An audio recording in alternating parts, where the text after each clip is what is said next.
Hi friends! Today I wanted to share with you a little bit different of a video, and that is 5 hand lettering mistakes that you might be making. I created a blog post about this a few months ago, but then I realized that I don't think I ever told you guys that I created a website, and it also has a blog as well as some pen recommendations and some other things on there. You can find a little bit of my lettering story, so if you're interested in any of that, you can find it at howtohandletter.com. But I decided that I should share this with you all here today for those of you who were not able to read that blog post, because I think there's some good information here that is really helpful for beginner letterers. So let's just get right into the video of 5 lettering mistakes you might be making, and of course how you can fix them too. So the first mistake that I think a lot of newbies make is hand lettering way too fast. Hand lettering is a pretty slow process, and the videos that you see on Instagram and here on YouTube are mostly sped up to be much faster than they actually are. I usually speed my videos up by 6 or sometimes even 8 times, and I'm not a really slow hand letterer.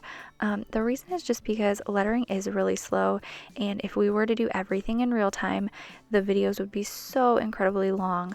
I shared a video the other day on my Insta stories where I was lettering and sped up, and then I tried to show a little clip of real-time lettering, and I could not even finish one word before it cut me off.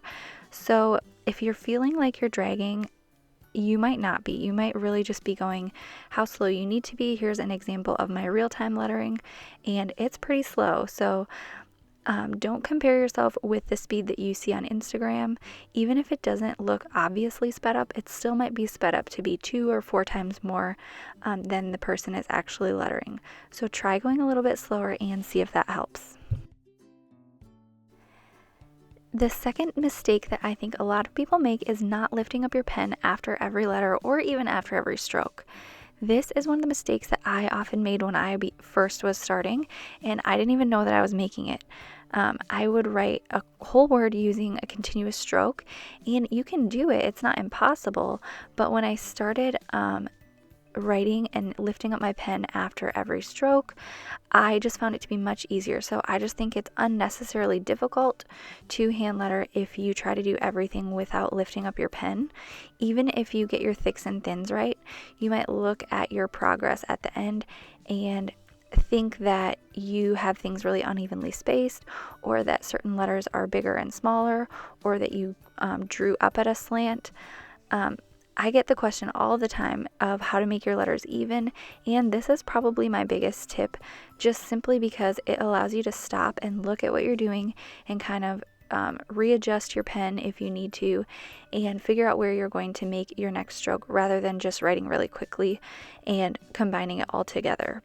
And just to give you a little bit of a visual of how this looks, I'm just doing a few words in this rainbow lettering style that you see on Instagram, and you can kind of get a visual of where I would pick up my pen when I'm hand lettering. And it really just becomes like second nature. Once I did start lifting up my pen after nearly every stroke, I just realized how much easier it was. It let me think ahead to where my next letter was going, and that's sometimes the trickiest part about lettering. And when you're refocusing on each individual stroke as one specific move that you're making, you will hopefully have to do a lot less redos and make a lot less mistakes when you're hand lettering. The third thing that I think a lot of people struggle with is using the wrong products. And you guys know that I'm all about saving money on products and buying inexpensive things when they do work. I love lettering with just plain Crayola markers, and I show that all the time. I have used all different kinds of brush pens, and just because they're not made for hand lettering doesn't mean that I think they're bad or don't work. So I'm not really a believer that everything has to be name brand just for the sake of being name brand. But when you are spending money on really nice brush pens, I do think that you should care for them a little bit more than Crayola markers. After I got my first pack of Tombow dual brush pens, I just pulled some paper out of my printer and started lettering with that, and they frayed almost immediately, and that was super frustrating because I spent a lot of money on them and everybody was saying how amazing they were, and I just found them really difficult. And so I eventually decided to try to use the HP Premium Choice Laser Jet paper, which is what I use all the time and I always recommend. Other people like the cans and marker paper, which is also great. I just like the HP Premium Choice a little bit better myself. It's thicker than regular copy paper and it's really, really smooth. I also find that you just get a lot more vibrant colors when you're lettering. You can't always tell in this video, but the nicer paper is brighter and it's smoother and it just makes things look a little bit more vibrant. It also feels really nice when you're lettering on it. So it doesn't have to be this type of paper, but I would definitely recommend trying your hand at just a little bit nicer quality of a paper, or maybe just a paper that's made for markers or brush pens. And the fourth thing that I think that trips people up when they're hand lettering is thinking that expensive products will make you a lettering success overnight, or really just thinking that it'll happen overnight at all.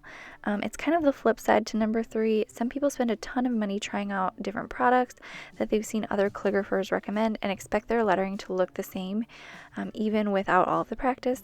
And some of these products are awesome, but just because you have them does not mean that you're going to know how to hand letter overnight. Lettering products, you really have to know the proper technique, how to hold your pen, how to create thick and thin strokes, how to form your letters, and you have to practice enough where this all becomes second nature. So once you do this, your fancy pens will really help you, and you're probably going to love them a lot more than when you first began. But there is a stage of struggle with every person, at least I think every person, who starts hand lettering. I totally understand that lettering videos look really effortless, especially because they're faster. A lot of times people have reshot them many times and you probably didn't see all the mistakes. I promise you that they probably did not come without a lot of effort, a lot of hours of practice, and just because you have better products, it does not equal better results if you haven't put in the practice time. So I always try to explain this to people, because I really don't want people to waste their money on products just because they think that that's going to make them better at lettering. Again, like, I do really think that there are some great products out there.